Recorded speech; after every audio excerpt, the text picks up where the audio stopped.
The largest marsupial in the world.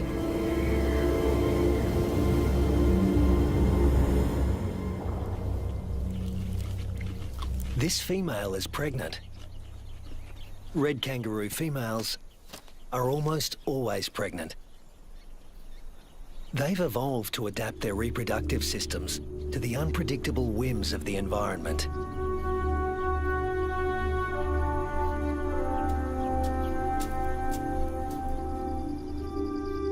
At any given moment, a female can have 3 offspring to care for, each at a different stage of development.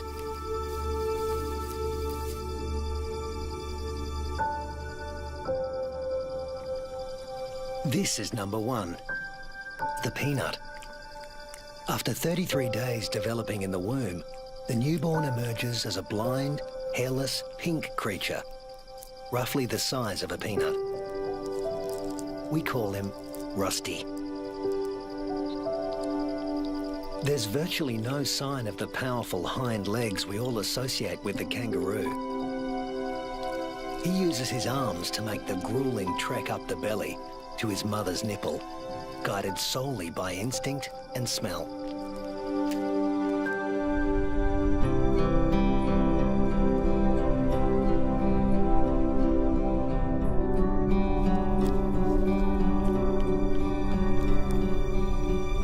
Almost immediately, the female goes into heat again, releasing hormones that stimulate ovulation.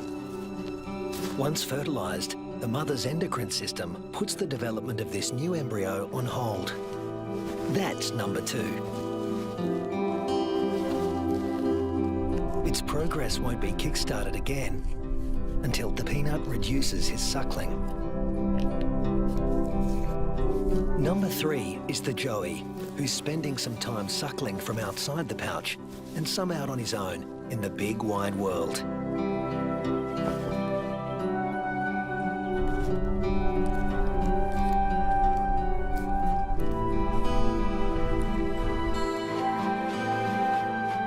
The female is a living assembly line of young at various stages of development.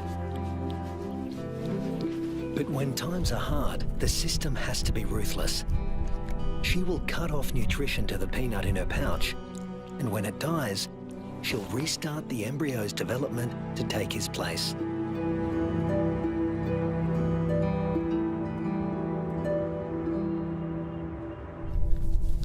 Rusty's developing nicely. He's beginning to resemble something like a baby kangaroo.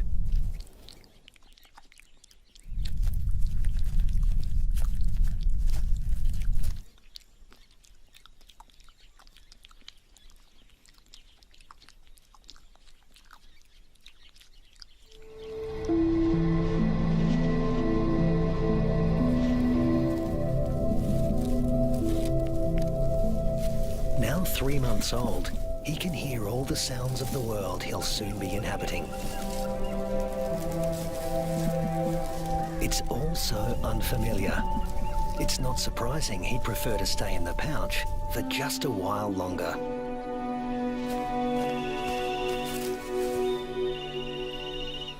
There's plenty of...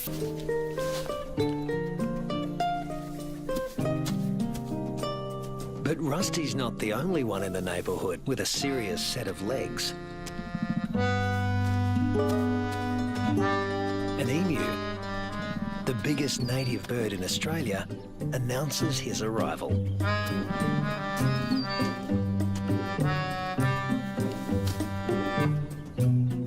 His skirt of feathers absorbs 80% of solar radiation, leaving the skin underneath cool.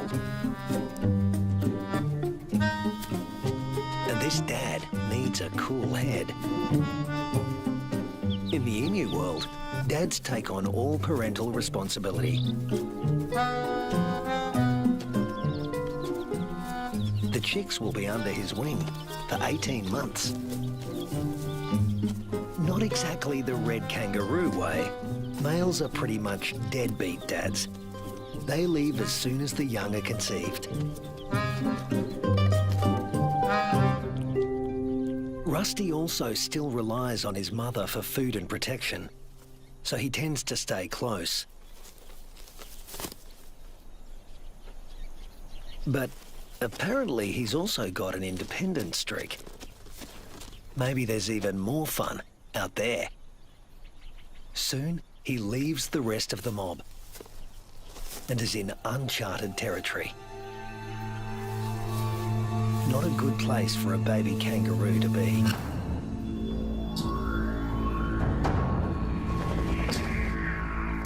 A wedge-tailed eagle, the largest bird of prey in Australia.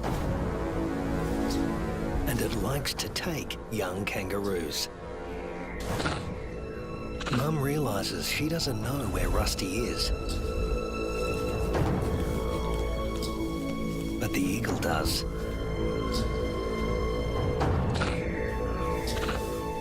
Rusty's big ears and instincts tell him something's not right, but he's too young and inexperienced to know what it is.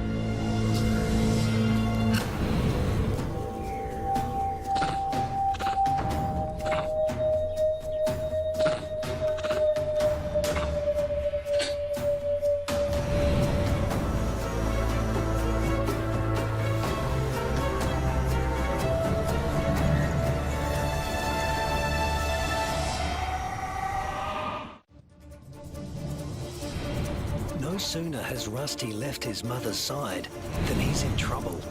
With the bone-crushing power of her talons, the eagle could seize Rusty and drag him to his death. But suddenly, there's a flurry of panicked activity nearby. A rabbit is running for its life.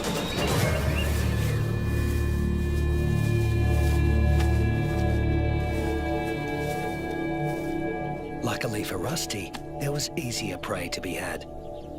This time,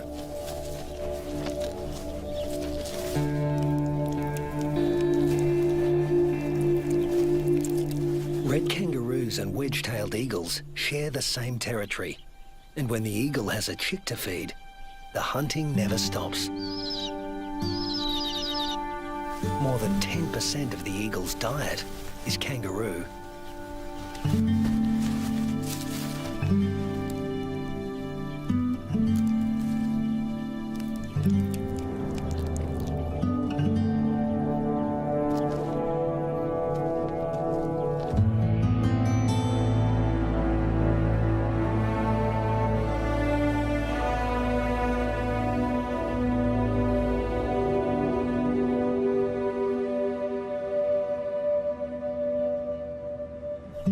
Rusty is now 8 months old and a full-fledged joey, a juvenile that spends all his time outside the pouch.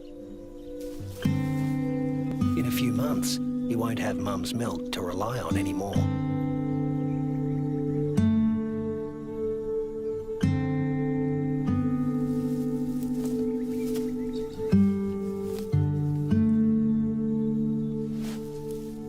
His mother will start tapering off his milk supply because there's another bun in the oven and it needs the nutrition. Mum's body now produces 2 totally different types of milk. A more dilute one for his tiny sister and a richer one for him. Each dispensed from its own nipple.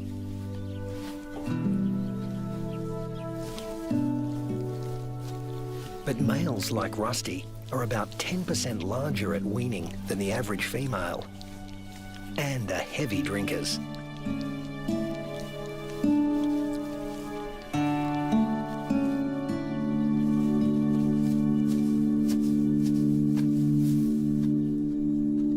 This is the kangaroo version of tough love.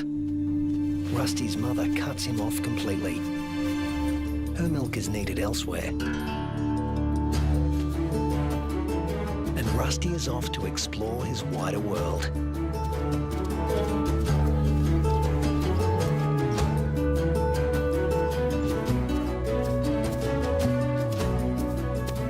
Before long, he happens on another group of kangaroos.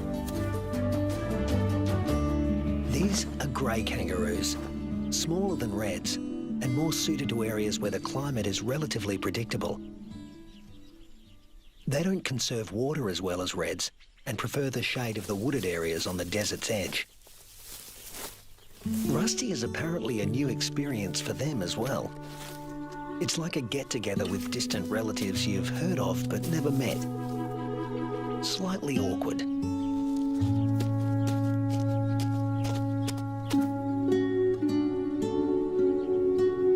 And here comes another branch of the family, wallaroos. Marsupials somewhere between red kangaroos and wallabies in size, who frequent the rocky outcrops looking for shade and water. If you live in a desert, water is a treasure, and its presence is never guaranteed.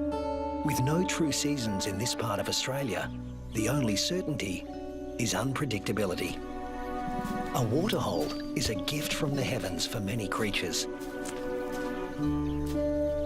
Emus, reds and wallaroos all gather to drink. But the relentless sun is turning the mud around the waterhole into clay, laying traps for the unwary. Rusty is not driven by the same intense thirst as his grey cousins. Reds have a kind of super kidney, which concentrates their urine, so they hold on to more water. While the greys have to drink more regularly. Their thirst sometimes drives them to unwise decisions.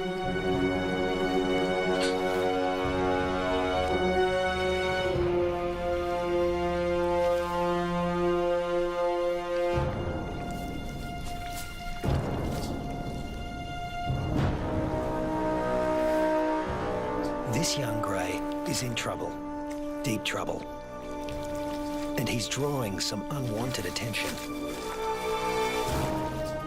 A dingo. Dingoes will gladly take a young kangaroo under any circumstances. A joey stuck in the mud and unable to flee, that's just too good to resist. The other kangaroos can't help him. His fate is sealed. Even at the tender age of 18 months, Rusty has the good sense to get out of Dodge in a hurry. Now he's on the road again, in search of a good meal. He's still an adolescent, and burning through energy at a faster rate than an adult.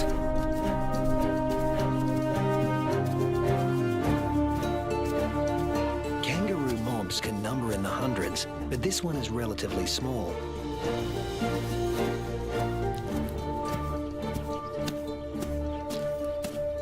And Rusty's appearance on the scene has caught another male's attention. They're around the same size and the same age, perfect sparring buddies. Game on. But this isn't a life or death battle.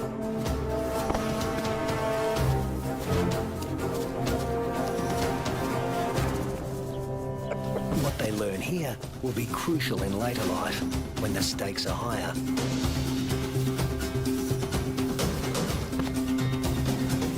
Long arms for wrestling win fights, and females want winners.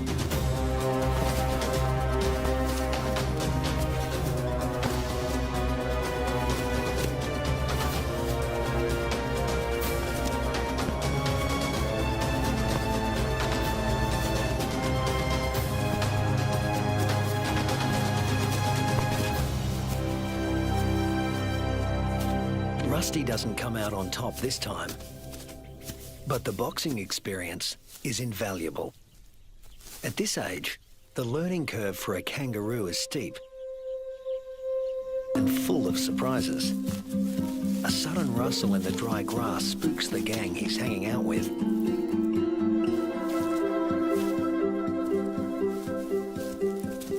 But Rusty's the curious type. A shingle-backed lizard. Heavily armoured and with a thick tail that looks a lot like its head. Thus its other name, the two-headed skink.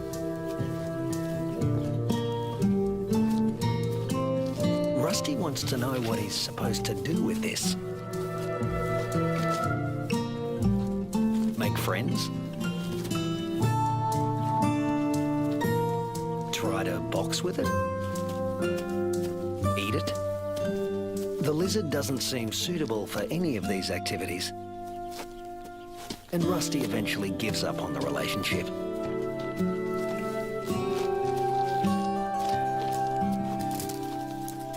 This part of the Central Australian outback has been hot and dry for weeks.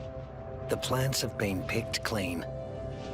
When food sources dry up like this, red kangaroos are superbly adapted to survive. Still, even they can't live without water. But something is happening 100 miles away.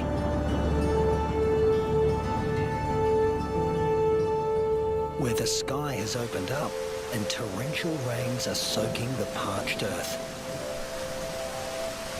These waters will end up in the Channel Country and be funneled inland hundreds of miles away from their origin. The channels are dry now, but because the region is low-lying, they won't be for long.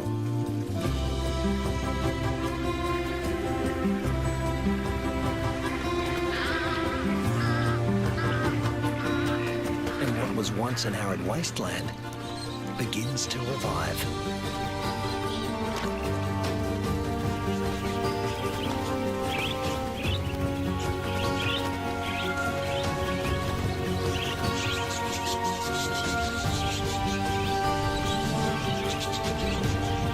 From the swirling flocks of budgerigars to the dingo mum and her pups, all are drawn to the life-giving waters.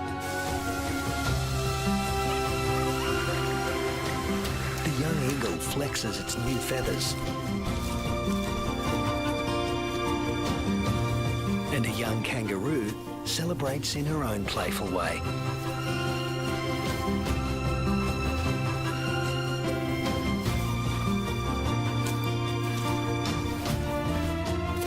Emus are water guzzlers, and adults can drink up to 4 gallons a day. Like all emus, the chicks revel in a cooling bath.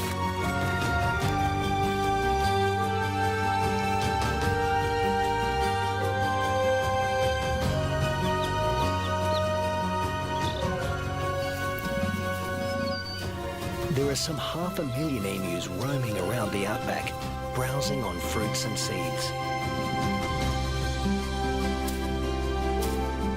And what's good for the emus is also good for the rest of the ecosystem.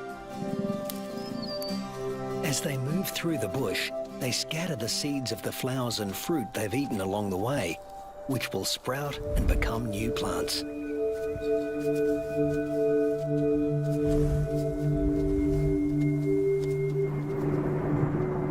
The weeks turn into months. Rusty. Red kangaroos are built to get where they want to go. Unfortunately, sometimes, especially when they're inexperienced, they get someplace they really don't want to be.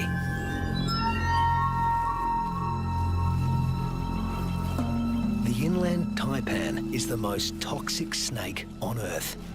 There's enough venom in one bite to kill 100 full-grown men.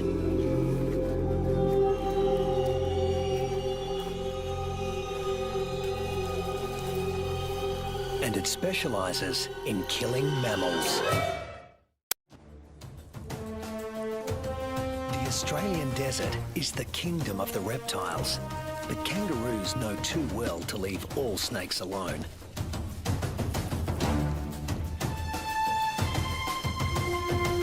Brown snakes kill more humans than any other snakes in Australia.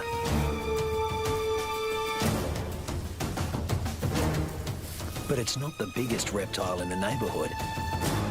This is. The parenti, reaching 8 feet long, venomous and fast on its feet. A large parenti will eat a small kangaroo. But today, it's got its eye on an eastern brown snake.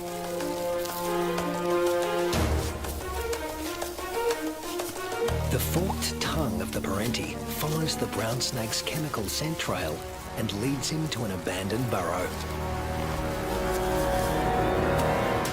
A burrow with only one entrance. With a parenti in the picture, a sanctuary can easily become a death trap.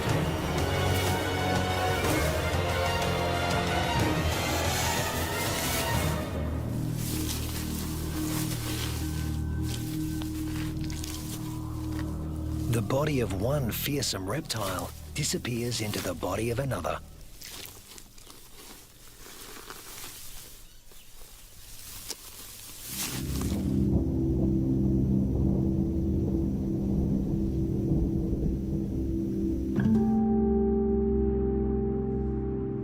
The months roll on, and Rusty has grown in both size and experience. He weighs 150 pounds now and has dozens of sparring matches under his belt. Today, he finds himself with a mob he's met before. The one with the tough male who intimidated him last time.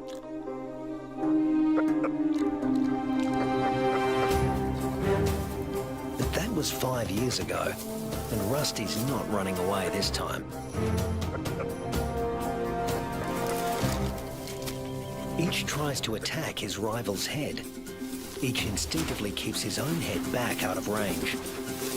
Although highly ritualized, fights between dominant males can mean a future as king or a loner, depending on the outcome. Testicles can be retracted. Don't want those damaged. Rusty, with the darker fur, is putting up a good fight, but the alpha male is more experienced. The females don't care who wins, just so long as he's got good genes. But Rusty is younger than his opponent and in top fighting form.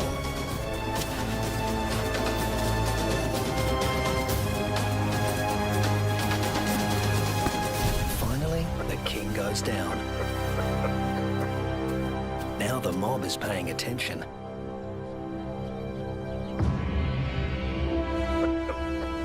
Rusty's the top male now, and to the victor go the spoils.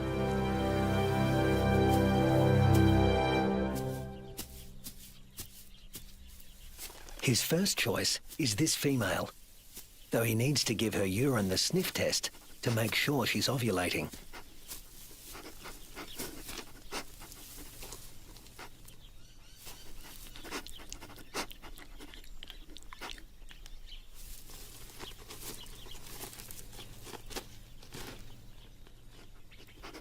She's ready.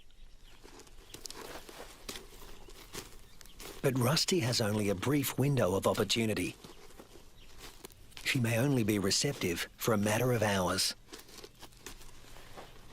Better get to it. Mating doesn't take long, or wouldn't if there were only one female to consider. But Rusty's got miles to go before he sleeps. He's King Kangaroo now, and in addition to regular mating duties, he'll have to fend off other young roos who'd like to knock him off his throne, just as he did his predecessor. But that's not all Rusty has to worry about. The temperature is soaring, and the land is drying out. Evaporation is sucking the life out of everything, flora and fauna alike. You can never tell when the weather will change, only that it will. And that's the origin of some of the red kangaroo's most amazing adaptations. They're masters of heat regulation.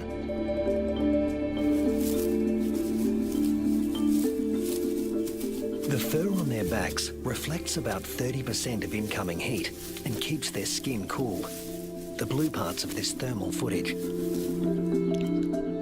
Spreading saliva over their forearms cools the blood, which has been brought close to the skin surface via a dense cobweb of capillaries.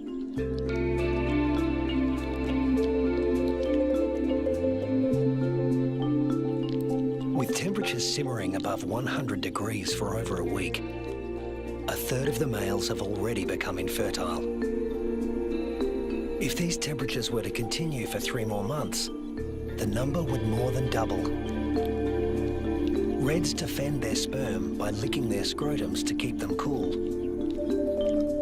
And in contrast to their battle strategy of retracting the scrotum, males let their testicles hang way down below their overheated trunks, keeping them about 7 degrees cooler than at their cores.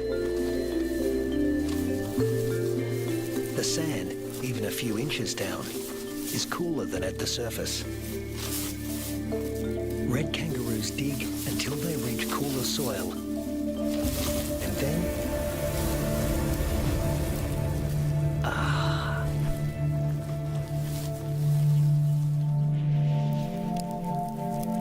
It hasn't rained in months now. The dry, dead grass offers Rusty no nourishment. But then... Unfortunately, these are dry electrical storms. No rain will come from them. But something else will. Something worse than hunger.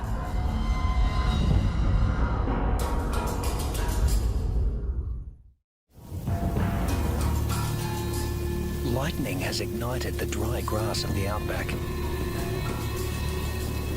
The kangaroos can easily outrun a grass fire. Almost 10% of arid Australia can burn like this in a single year. In a matter of hours, the fire consumes what little forage there is. Rusty has to move on. But there's really nowhere to go. Not this time. Parts of desert Australia are in the grip of a once-in-a-century drought, while heat waves smash temperature records.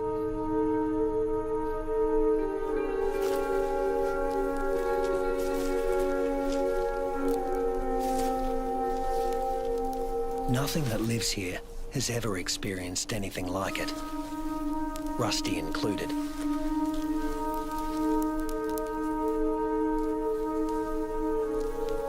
Some are suffering from severe malnutrition and dehydration. But if anyone can survive this, it's a red kangaroo. Human bodies are about 60% water. Rusty's is over 70%. Even in a heat wave like this, he can survive levels of dehydration that would kill most humans.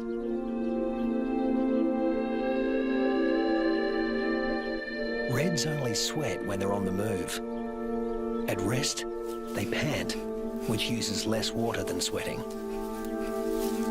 Raising their breathing rate to over 200 breaths a minute reduces their deep body temperature and cools their brains. And of course, they cover their limbs in cooling saliva. But there's a price to pay. Licking uses up precious water. If the drought continues much longer, this form of cooling will be too costly.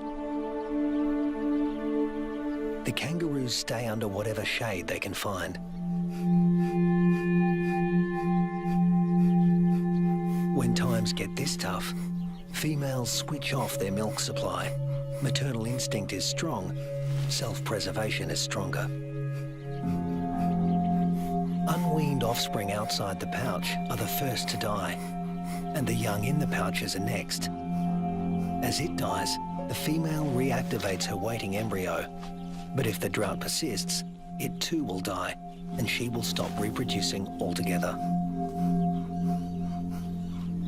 Even Rusty, one of the strongest, is in trouble. In these conditions, the males are the first to succumb, especially the largest, who, like Rusty, need more food.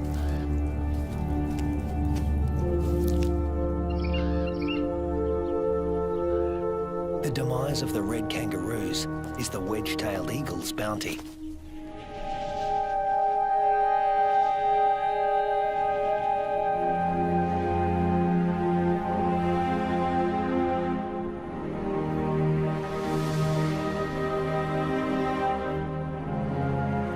And it's not just the kangaroos that are suffering.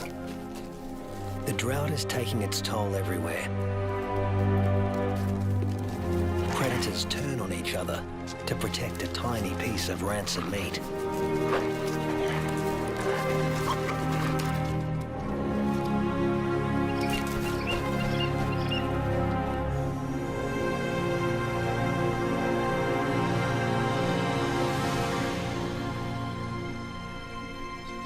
This is the last remaining waterhole.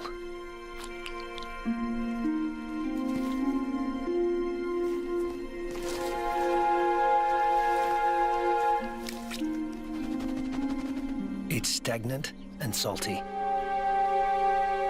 Ordinarily, the animals would never drink this water.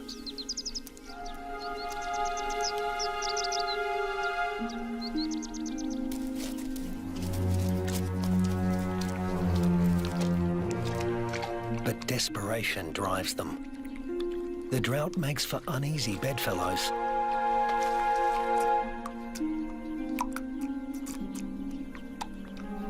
This is a sign of things to come. Heat waves in Australia are becoming hotter and more frequent.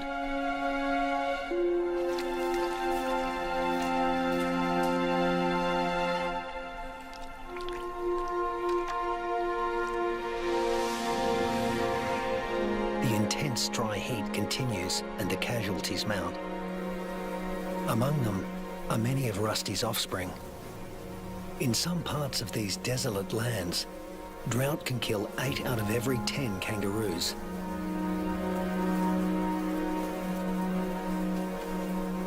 But Australia's desert inhabitants are a resilient bunch. After all, these may have been the hottest temperatures for the last 100 years. But these species have successfully weathered the climate for tens of thousands of years.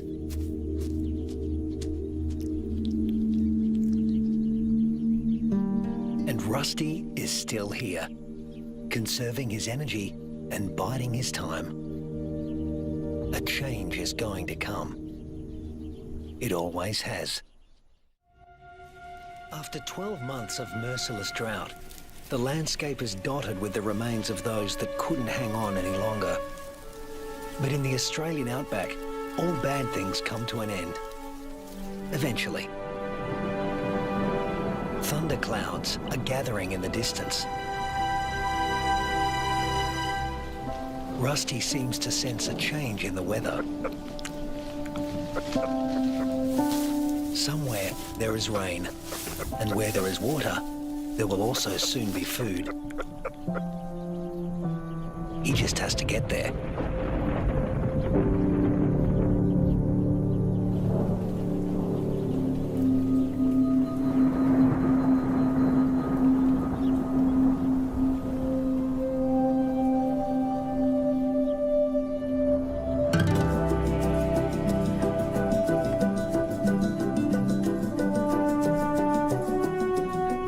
With what remains of his ebbing strength, Rusty heads in the direction of a storm.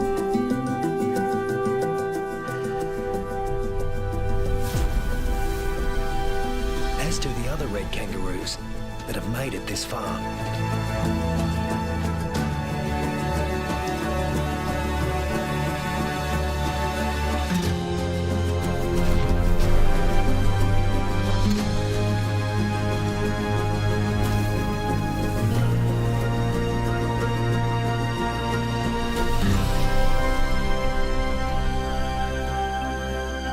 When Rusty reaches the area watered by the storms, he finds a world restored by rain.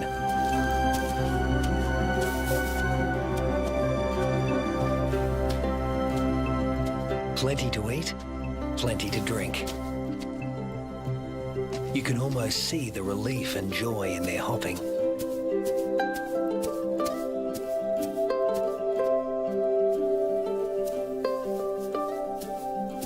They will stay here and take in the nourishment. In only a few weeks, males and females will have their health restored, and soon they'll be ready to reproduce once again.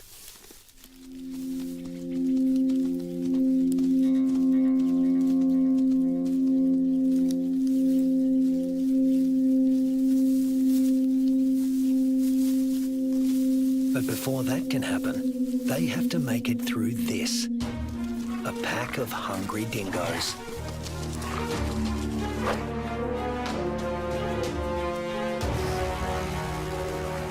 Hunting in a pack more than doubles a dingo's success rate. Normally, they'd go for the weakest kangaroos in the group. But a pack of this size can take down something bigger. Something like Rusty.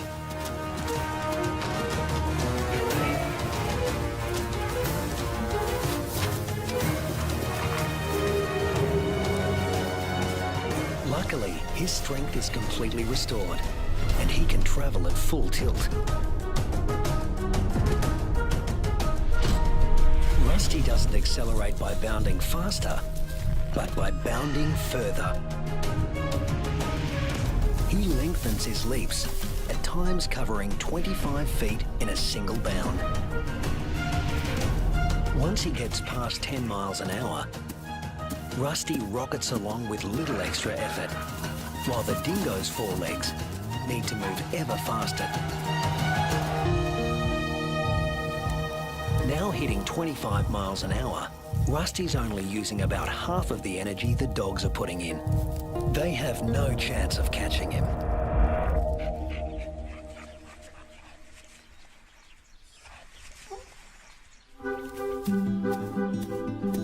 Now Rusty can turn his attention to replacing the offspring lost to the drought.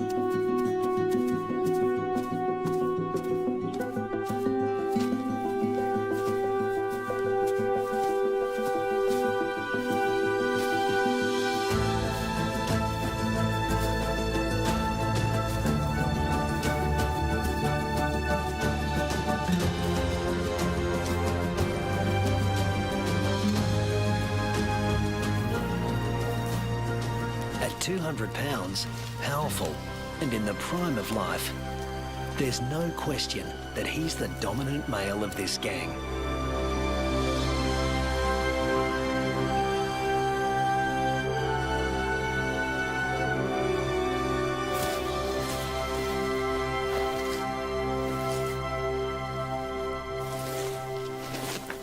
The young he fathers will need an advantage to survive a world as harsh and unpredictable as this one.